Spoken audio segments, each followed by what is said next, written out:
स्वरोजगार लाभ वितरण कार्यक्रम का आयोजन। स्वरोजगार लाभ वितरण कार्यक्रम का आयोजन जनपद पंचायत सभागृह खासरोद में आयोजित किया गया, जिसमें अतिथि के रूप में पूर्व कैबिनेट मंत्री सुल्तान सिंह शेखावत ने शिरकत की। नगर पालिका नागदा के स्वरोजगार ऋण योजना के 24 हितग्राहियों को 17,50,250 रुपए, पीएम स्वनिधि योजना के 118 प्रकरण, 11 करोड़ 80 लाख रुपए, स्व सहायता समूह के 13 प्रकरणों में 1 करोड़ 30 लाख रुपए हितग्राहियों को वितरित किए गए। नगर पालिका के तीनों सीएमओ या उनके स्थान पर जो भी प्रभारी हो, वो उपस्थित मातृशक्ति, नौजवान मित्रों, बैंक के अधिकारीगण, भाई और बहनों, मध्य प्रदेश की आबादी 8.5 करोड़ है। 93% 93% आबादी का हिस्सा असंगठित क्षेत्र में आता है और ये 93% जो असंगठित क्षेत्र आता है वो शहरी क्षेत्र और ग्रामीण क्षेत्र दोनों में रहता है। ये 93% वो है जो हाथ ठेला, फुटपाथ से लगाकर घरेलू कामकाज से लगाकर छोटी मोटी सड़क के आसपास दुकान की, वेल्डिंग की दुकान, पंचर की दुकान, ठेला, फुटपाथ, किसी भी स्व सहायता समूह के माध्यम से जीवन उपयोगी सभी प्रकार की वस्तुओं का निर्माण करने वाले, चूड़ी से लगा करके, बिंदी से लगा करके साथी हूँ। मंचा से हमारे सम्मानीय अतिथि केंद्र के मंत्री सम्मानीय सुल्तान सिंह जी शेखावत साहब, हमारे प्रकाश जी जैन साहब, हमारे बमोरिया जी, हमारे सम्मानीय एसडीएम साहब, बंटी भैया, राकेश भैया और उन्हें से नागदा से पधारे दोनों सीएमओ साहब, हमारे नगर पालिका खाचरोद के सीएमओ साहब आज आने में असमर्थ रहे। वे भी आते, लेकिन उनका थोड़ा स्वास्थ्य ठीक ना होने के कारण वे ना आ सके। और अति सम्मानित हमारी अनुज बहने, वरिष्ठ बहने और नगर के समस्त भाई बंधु, बैंक के कर्मचारीगण, भारत सरकार के प्रधानमंत्री जी और मध्य प्रदेश के मुख्यमंत्री शिवराज सिंह जी द्वारा मध्य प्रदेश में आबादी का 93% लोगों को स्वरोजगार के माध्यम से अपने स्वयं के रोजगार उपलब्ध कराने के लिए इस प्रकार के ऋण उपलब्ध कराने का काम कर रहे हैं। जो घर में काम करने वाली घरेलू कामगार महिलाओं से लगाकर सड़क पर काम करने वाले, हाथ ठेला, फुटपाथ से लगाकर छोटी मोटी दुकानें लगाने, सब प्रकार का जीवन उपयोगी सारी वस्तुएं का निर्माण करने वाले ऐसे सारे लोगों का उनको आत्मनिर्भर बनाना, उनको लोन ऋण उपलब्ध कराना और उससे उनके छोटे छोटे रोजगार से बड़ा से बड़ा काम करना। आज यहाँ पर नागदा, खाचरोद और उनेल तीनों नगर पालिकाओं के हितग्राहियों को ऋण वितरण किया गया। बैंक ऑफ बड़ौदा, ग्रामीण बैंक, स्टेट बैंक आदि जो संस्थाएं हैं ऋण देने वाली, उनने सैकड़ों लोगों को आज ऋण वितरित किया है। मैं आपके माध्यम से यही कहना चाहता हूं कि जो स्व सहायता समूह या व्यक्तिगत कृषि उपज मंडी नागदा की प्रदेश की सबसे बड़ी कार्यवाही, बिना लाइसेंस की उपज खरीदने पर 30 लाख का जुर्माना। जुर्माने की राशि चौपाल सागर ने जमा करवाई। बिना लाइसेंस की उपज खरीदने के मामले में चौपाल सागर पर कृषि उपज मंडी द्वारा जुर्माने की कार्यवाही की गई थी। प्रकरण की सुनवाई मंडी बोर्ड भोपाल में चल रही है। सुनवाई का निर्णय आता उसके पहले ही चौपाल सागर ने 38 लाख रुपए जुर्माने की राशि बोर्ड को जमा करवाई। कृषि उपज मंडी द्वारा प्रदेश की अब तक की सबसे बड़ी कार्यवाही बताई जा रही है। आईटीसी कंपनी प्राइवेट लिमिटेड चौपाल सागर नागदा द्वारा बिना लाइसेंस की उपज खरीदने के मामले में कृषि उपज मंडी के सचिव मनोज कुमार खींची के निर्देश पर 10 फरवरी 2021 को टीम गठित कर आकस्मिक निरीक्षण किया गया। टीम का दल प्रभारी सहायक उप निरीक्षण गोपाल कृष्ण कालरा को बनाया गया, जबकि टीम में राय सिंह गुर्जर, निर्मला सोलंकी, चेतन गुंजाल व अशोक शर्मा आदि शामिल थे। लगभग 8 घंटे से अधिक समय तक चले निरीक्षण के दौरान 11,033 क्विंटल सोयाबीन बिना क्रय विक्रय लाइसेंस के अवैध पाई गई। टीम ने कार्यवाही कर चौपाल सागर के गोदाम को सील कर दिया और स्टॉक प्रतिबंधित कर दिया। सचिव खींची के अनुसार आईटीसी पर मंडी शुल्क अपवंचन होना पाए जाने पर मंडी शुल्क का 5 गुना जुर्माना 38,47,915 रुपए का लगाया गया। प्रकरण में सुनवाई के लिए आईटीसी ने मंडी बोर्ड भोपाल में अपील की थी। शुक्रवार को प्रकरण में मंडी बोर्ड न्यायालय भोपाल का निर्णय के पूर्व जुर्माने की राशि 30,78,332 रुपए जमा करा दिया। गौरतलब है कि कार्यवाही के दौरान चौपाल सागर के स्थानीय से लेकर प्रदेश के कर्मचारियों में हड़कंप मच गया था। चौपाल सागर के प्रदेश में 26 सेंटर संचालित है, जिसमें लाइसेंस के नवीनीकरण के लिए आवेदन किया गया था। लाइसेंस की वैधता फरवरी 2022 के अंत तक समाप्त होने वाली है। ऐसे में यदि मंडी द्वारा जुर्माने की राशि जमा नहीं कराई जाती है तो लाइसेंस नवीनीकरण की प्रक्रिया पर तलवार लटक सकती थी। शुक्रवार को मंडी कर्मचारियों ने मंडी सचिव खींची का पुष्पमाला पहनाकर स्वागत किया। खींची साहब को 30 लाख रुपए मंडी शुल्क प्राप्त करवाने की खुशी में बहुत बहुत धन्यवाद आप सभी को, पूरी टीम को धन्यवाद। अरे बोल हाँ वही तो ये बात लो आ जाओ।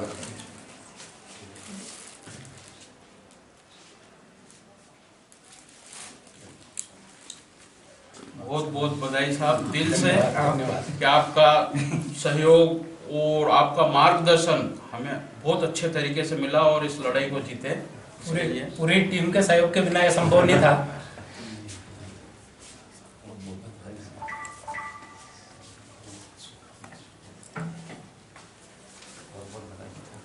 धन्यवाद आपको विशेष।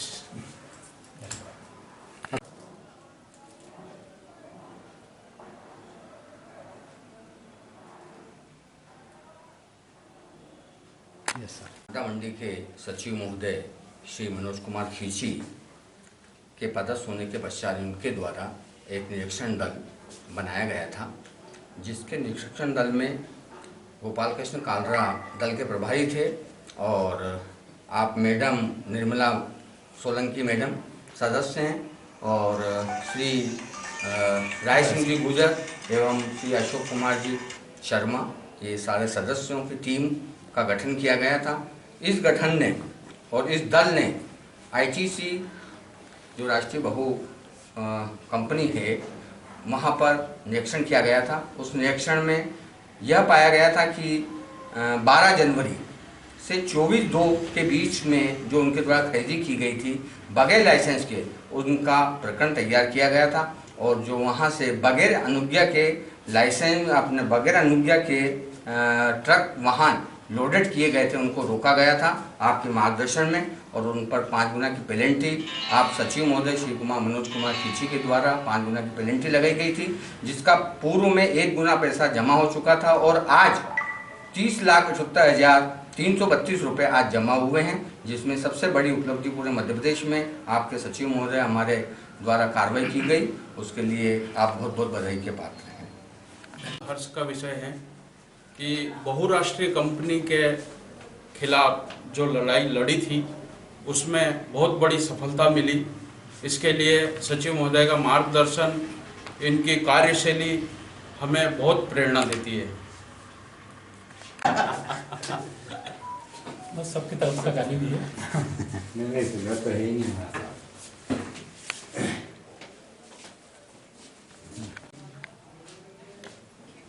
विगत वर्ष 10 फरवरी 2021 को आईटीसी फर्म के लाइसेंस की अनुज्ञप्ति की वैधता समाप्त होने की जब जानकारी हमें लगी तो हमारे द्वारा एक निरीक्षण दल को भेजा गया और उक्त दिनांक को जब निरीक्षण दल ने जो इंगोरिया रोड पे स्थित चौपाल सागर पे जो आईटीसी का खरीदी केंद्र था उसका आकस्मिक निरीक्षण किया, जिसके दल प्रभारी गोपाल कालरा थे और राय सिंह गुजर और निर्मला सोलंकी और अशोक शर्मा। ये जब निरीक्षण दल के सदस्य वहाँ पहुँचे तो इन्होंने ये पाया गया कि वहाँ मौके पर 11,033 कुंटल सोयाबीन जो है अवैध रूप से रखी हुई पाई गई, जिसका मंडी शुल्क फर्म द्वारा जमा नहीं किया गया था और ना ही इसकी कोई सूचना मंडी समिति को दी गई थी आईटीसी द्वारा। ऐसी स्थिति में इनके द्वारा मौके पर एक पंचनामा बनाया गया था। उस पंचनामे को कार्रवाई करते हुए जब हमने मंडी समिति में प्रशासक माननीय श्री गोस्वामी जी के नेतृत्व में जब हमने इसकी समिति की बैठक में निर्णय किया कि चूंकि ये कृषि उपज अवैध रूप से रखी हुई थी, इस पे 5 गुना जुर्माना आईटीसी पे लगाया जाए।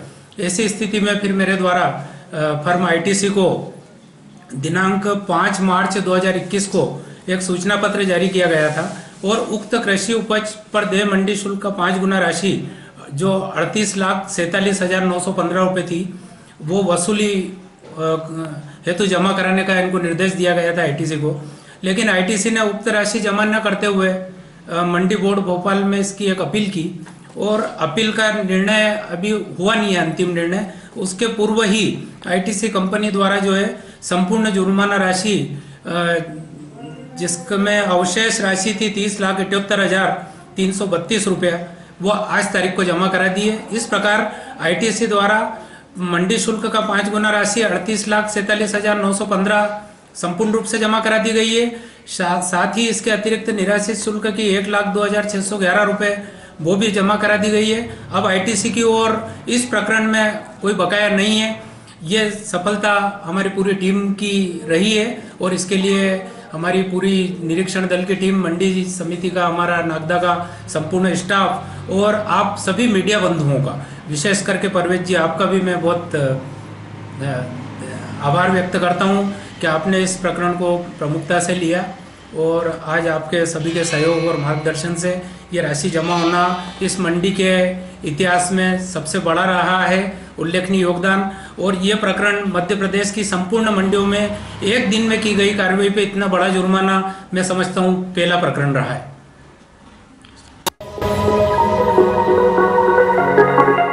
चंबल तट स्थित मुक्तेश्वर महादेव मंदिर पर नगर पालिका के तत्वाधान में आयोजित होने वाले मेले का शुभारंभ 28 फरवरी सोमवार को प्रातः 11 बजे होगा।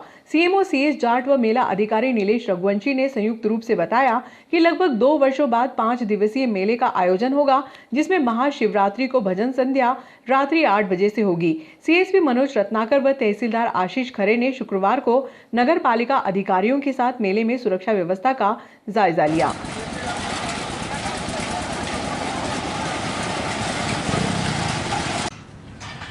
दोबारा लगाने लायक नहीं बचेंगे, ध्यान रखना। महिलाओं को समझा दो, अपने बच्चों को, महिलाओं बर्तन फेंक रहे हैं, देखो ना हवा में उड़ रहे हैं सब लोग, जमीन पे पैर रख के रखो। तुम्हारा कौन सा झूला है? ये वाला है? वो किसका है? ये सभी तुम हो? क्या नाम तुम्हारा है? जब्बार भाई। तो सब 20 फरवरी से लेकर 4 मार्च तक यहाँ पे पारंपरिक मेले का आयोजन किया जाता है, जिसमें कि विभिन्न तरह की दुकानें भी अलॉट करी जाती हैं नगर पालिका के द्वारा और ये मनोरंजन के लिए झूले वगैरह भी आते हैं। तो उसी के संबंध में आज मैं तहसीलदार साहब, टीआई साहब, सीएमओ साहब, धर्मेश जी, अतुल जी, नीलेश जी और यहाँ की नगर पालिका के और भी कर्मचारी हैं, ये सभी लोग यहाँ पे एक एक चीज़ के बारे में निरीक्षण करने आए थे और सुरक्षा के बारे में हमने झूले वालों को बताया है कि सभी लोग अपने अपने जो झूले हैं इनको सुनिश्चित कर लें कि नट बोल्ट वगैरह अच्छे से हैं। पर डे आप इसको चेक करेंगे सुबह शाम, ताकि किसी भी प्रकार की कोई दुर्घटना नहीं हो सके और जान माल की हानि नहीं हो सके। इसी के संबंध में इनको हिदायत दी गई थी। साथ ही ये भी बताया गया इनको किसी प्रकार का गुंडा प्रवृत्ति के लोग यहाँ पे आते हैं, लड़कियाँ आएंगी, लेडीज़ आएंगी, टीआई साहब का नंबर उन्हें दे दिया गया है, ये तत्काल लगाएं, उनको हम लोग सुधार देंगे अपने हिसाब से। क्योंकि महिलाओं झूले पे आती हैं, लेडीज़ आती हैं, तो उस समय कोई इस प्रकार का असामाजिक तत्व आएगा तो उसके खिलाफ भी हम लोग सख्त कार्रवाई करेंगे। और बाकी सुरक्षा के बारे में इनको सख्त हिदायत दी गई है कि ध्यान रखें। बड़ा हर्ष का विषय है कि कोरोना महामारी के बाद कई वर्षों के बाद नगर पालिका परिषद के द्वारा मुक्तेश्वर महादेव मंदिर का जो परंपरागत मेला है, जो नागदा नगर और इसके आसपास की श्रद्धालु जनता का श्रद्धा का केंद्र है और हम सबकी असीम श्रद्धा मुक्तेश्वर महादेव मंदिर के प्रति है। और आप सब लोग जानते हैं भली भांति से कि हर वर्ष शिवरात्रि पर यहाँ पर हजारों की संख्या में श्रद्धालु आते हैं, दर्शन करते हैं। कई वर्षों से नगर पालिका यहाँ पर मेले का आयोजन करती आ रही है, परंतु पिछले कुछ वर्षों में कोरोना की वजह से मेले का आयोजन नहीं हो रहा था। परंतु प्रदेश सरकार और माननीय शिवराज सिंह जी की घोषणा के बाद मंदिर समिति के अध्यक्ष होने के नाते मेरे द्वारा और समिति के सदस्यों के द्वारा सीएमओ साहब से बात की गई, एसडीएम साहब से आग्रह किया गया कि जब प्रशासन ने मेले पर से सारे प्रतिबंध हटा दिए हैं तो क्यों ना हम आने वाली शिवरात्रि को मेले का आयोजन करें। मुझे खुशी है कि एसडीएम साहब आशुतोष जी गोस्वामी जी और सीएमओ साहब ने सहर्ष अपनी स्वीकृति दी और 3 दिन के दर्शन की जगह 5 दिन का मेला नगर पालिका ने स्वीकृति दी और उसकी पूरी तैयारी नगर पालिका ने की है। मैं नगर की समस्त जनता की तरफ से पुलिस प्रशासन का भी, माननीय CSP साहब, माननीय TI साहब यहाँ पर उपस्थित हैं, आपका भी धन्यवाद, क्योंकि पिछले वर्ष जैसा हमने देखा कि श्रद्धालुओं के दर्शन की समुचित व्यवस्था हो, उसके लिए हमारे प्रशासनिक अधिकारी अधिक से अधिक समय देकर शिवरात्रि के दिन यहाँ पर स्वयं उपस्थित रहे। निश्चित रूप से उन्होंने बहुत अच्छी व्यवस्था पिछले वर्ष भी बनाई थी। तहसीलदार साहब आज यहाँ SDM साहब के प्रतिनिधि के रूप में उपस्थित हैं। आपने भी हमें आश्वस्त किया है कि आपके भी अधिकारी लगातार यहाँ पर रहेंगे और प्रशासन के सहयोग से, पूरी नगर की जनता के सहयोग से हम सब लोग मिलकर इस शिवरात्रि के मेले को संपन्न करेंगे।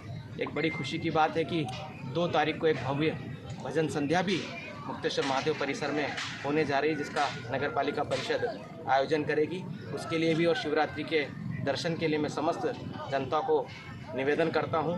निश्चित रूप से इस मेले के आयोजन से शहर के बेरोजगार युवकों को रोजगार मिलेगा और वर्षों से जो श्रद्धालुओं की श्रद्धा है वो पुनः उन सबको आनंद की और सुख की अनुभूति इस मेले से होगी। आप सभी के प्रति शुभकामनाएं व्यक्त करते हुए अपनी बात को समाप्त करता हूँ। धन्यवाद। सर, दर्शन की क्या व्यवस्था रहेगी, किस तरह से दर्शन के लिए पहले आएगा वो व्यक्ति प्रथम कतार में खड़े हो जाएगा। महिला और पुरुषों के लिए हर वर्ष की भांति दर्शन की अलग अलग लाइनों की व्यवस्था रहेगी और कतारबद्ध तरीके से दर्शन की व्यवस्था रहेगी और ठीक प्रकार से श्रद्धालुओं को दर्शन होंगे, ऐसी व्यवस्था हम लोग कर रहे हैं। एक आपने पार्किंग की भी सवाल उठाया था, जहां पर परंपरागत पार्किंग नीचे रोड पर होती है, जहां पर पार्किंग की व्यवस्था है, वहां पर भी पार्किंग के टेंडर हो रहे हैं और समुचित पार्किंग की व्यवस्था प्रशासन के द्वारा, नगर पालिका के द्वारा यहाँ की जाएगी।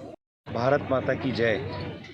ये हम सबके लिए एक हर्ष और उल्लास का विषय कि एक लंबे समय के बाद में नागदा नगर में जो पारंपरिक शिवरात्रि का जो मेला लगता है वो होने जा रहा है। मैं प्रदेश के मुख्यमंत्री माननीय शिवराज सिंह जी को बधाई देता हूं और धन्यवाद भी देता हूं कि जन भावनाओं को ध्यान में रखते हुए, हिंदू संस्कृति की सभ्यता को भी ध्यान में रखते हुए, और ये आस्था का भी केंद्र था नागदा का ये मेला, इन सभी चीज़ों को ध्यान में रखते हुए आपने शिथिलता पूरे प्रदेश में ही दी और मंदिर समिति के हमारे अध्यक्ष जी ने, आदरणीय धर्मेश जी ने प्रशासन से बात की और प्रशासन को इस बात का धन्यवाद कि कलेक्टर महोदय, SDM महोदय, CMO साहब और CSP साहब सभी ने मिलकर व्यवस्थाओं को भी यस किया और आज ये मेला लगने जा रहा है। मैं शहरवासियों से आग्रह करना चाहता हूँ कि मेले का लुत्फ़ उठाएं, सपरिवार आकर मेले में आनंद उठाएं। युवाओं से आग्रह करना चाहता हूँ कि मेले में हम एक अनुशासित रूप में आएँ, एंजॉय करें। हम हा हुल्लड़ करने के बजाय हम महाशिवरात्रि का मेला आनंदित रूप से लें और अपनी श्रद्धा को भगवान भोलेनाथ के श्री चरणों में अर्पित करें। पुनः आप सभी को मेले की बहुत बहुत बधाई और आप सभी को अग्रिम महाशिवरात्रि मेले की बहुत बहुत बधाई, शुभकामनाएं। व्यवस्थाओं का जायज़ा लेना प्रशासनिक अधिकारियों के साथ हम लोग सब यहाँ मौजूद थे। उत्तम व्यवस्थाएं हैं, सुरक्षित व्यवस्थाएं, सुरक्षा की दृष्टि से भी यही साहब हमारे साथ ही खड़े हैं। यही साहब ने भी दिशा निर्देश सब दुकानदारों को, मेले ठेले वालों को और झूले वालों को दिए। सुरक्षा की दृष्टि से भी परिपूर्ण व्यवस्था है। बहुत बहुत धन्यवाद। जय हिंद, जय भारत। आज मुक्तेश्वर महादेव मंदिर मेले का आयोजन दिनांक 28 फरवरी से 4 मार्च तक किया जा रहा है, जिसमें समस्त सुविधाएं हैं। पानी की व्यवस्था भी करा दी है। हमारा सफाई का डेली का वो चल रहा है। फायर ब्रिगेड भी रहेगी और CSP साहब ने अपना सबको हिदायत भी दे दी है झूले वालों को, हर 2 घंटे में अपना नट बोल्ट भी टाइट करेंगे और दुकानें भी व्यवस्थित लग रही हैं। स्टैंड की भी व्यवस्था है, किसी प्रकार की कोई व्यवस्था नहीं है। सर, पार्किंग को लेकर क्या व्यवस्था रहेगी? सर, पार्किंग की कितनी जगह व्यवस्था रहेगी? कहीं नहीं, पार्किंग व्यवस्था है, मतलब हाँ, व्यवस्था पार्किंग की है। सबसे मेन चीज़ कारण सर पार्किंग का रहता है। पार्किंग व्यवस्था है। जी सर, शिवरात्रि मेले को लेकर सुरक्षा की क्या व्यवस्था रहेगी सर? अभी हमारे वरिष्ठ अधिकारी CSP साहब के मार्गदर्शन में और अपने अतुल भाई साहब और मंडी के अध्यक्ष, अपने मंदिर के अध्यक्ष, प्रशासन पूरा अमला था। सुरक्षा की दृष्टि से हमारे जो दिमाग में पॉइंट आया था CCTV कैमरे का, भाई साहब को बताया, भाई साहब ने नगर पालिका को बताया, तो सुरक्षा की दृष्टि CCTV कैमरे भी लगवाए जा रहे हैं और पुलिस बल भी जगह जगह पॉइंटों पर लगाया जाएगा। हाँ सर, जैसे अभी आपने कुछ झूले वालों से साजिश भी दिए थे सर कि कुछ जो झगड़े हुए थे, इसको लेके सर क्या व्यवस्था रहेगी इस बार की? किस तरह से सर, इनको झूले वालों को स्पष्ट रूप से समझाइश दे दी गई है। यदि कोई उपद्रव करे तो उठा के इसको हवालात में कर देंगे। स्पष्ट उनको बता दिया गया कोई उपद्रव ना करे और वैसे भी यहाँ पर पुलिस बल उपलब्ध रहेगा और CCTV कैमरे की भी व्यवस्था की गई है।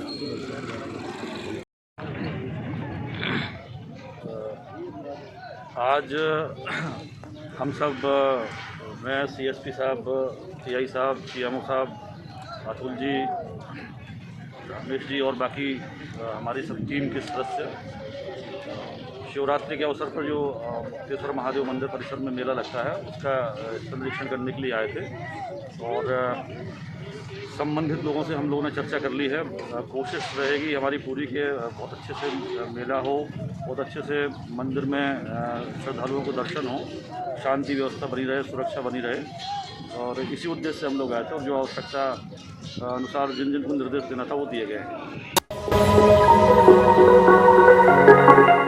आलोट ताल समीपस्थ गांव मुंडला कला आज सुबह मवेशियों से भरा पिकअप वाहन असंतुलित होकर खाई में जा गिरा। पिकअप वाहन पूरा गोवंश से भरा हुआ था, जिससे आक्रोशित ग्रामीणों ने मवेशी को वाहन से बाहर निकालकर पिकअप में आग लगा दी। घटना की सूचना मिलते ही ताल थाना पुलिस मौके पर पहुंची।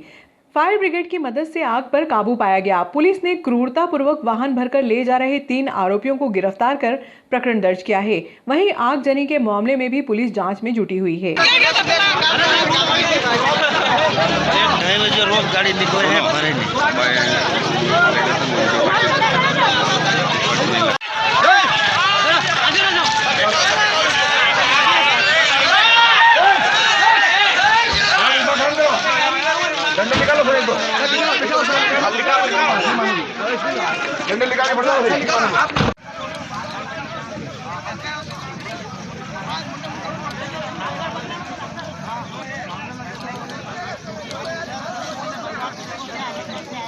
जालम सिंह, क्या मामला हुआ है अभी? ये बेल भर के ला रहा था उधर से शाजापुर साइड से बड़ौदा से पीछे को लोगों का एक दूसरे से टेलीफोन हुआ, यहाँ गाड़ी घेरी इधर लोगों को मार डालता गाँव में।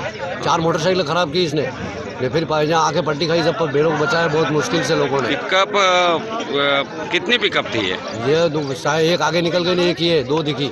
तो फिर क्या मामला हुआ पूरा? क्या पुलिस आई टाइम? पुलिस तो आई, बाद में आई, गाँव वालों ने बेचारों ने बेल को निकाले पहले के। फिर वो बेटे ड्राइवर ने भाग गए थे, बड़ी मुश्किल से गाँव में से निकले, अब पुलिस पकड़ के लाई उनको। कितने लोग थे ये जो पकड़ाए गए? ये पकड़ा रहे 2 मिले यहाँ तो, और बाकी भाग गए। पिकअप यहाँ मौके थी वो ये हो गई। फिर क्या भीड़ इकट्ठी हुई, लोगों ने लगा दिया, बेल को निकाले बड़ी मुश्किल से, वापस बेल बचाया, तो पाँव टूट गया मरने की कंडीशन में। हाँ, एक पुलिस ने आके देखे मौके बुलाई, 5 स्टार नहीं गाड़ी में आग बुझाई, इन्हें बेलों को बचा, बेल को छोड़ना बाकी पड़े हैं यहाँ, इसको कौन व्यवस्था करेगा?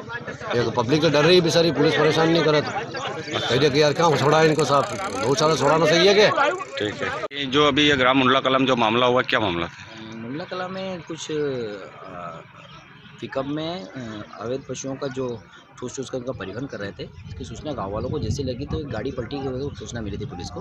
पुलिस मौके पे तत्काल पहुंची, मौके पे आरोपियों को पकड़ लिया गया है एवं पशु क्रूरता के तहत अपराध पंजीबद्ध कर विवेचना किया गया। कितने आरोपी पकड़ाए मौके पर?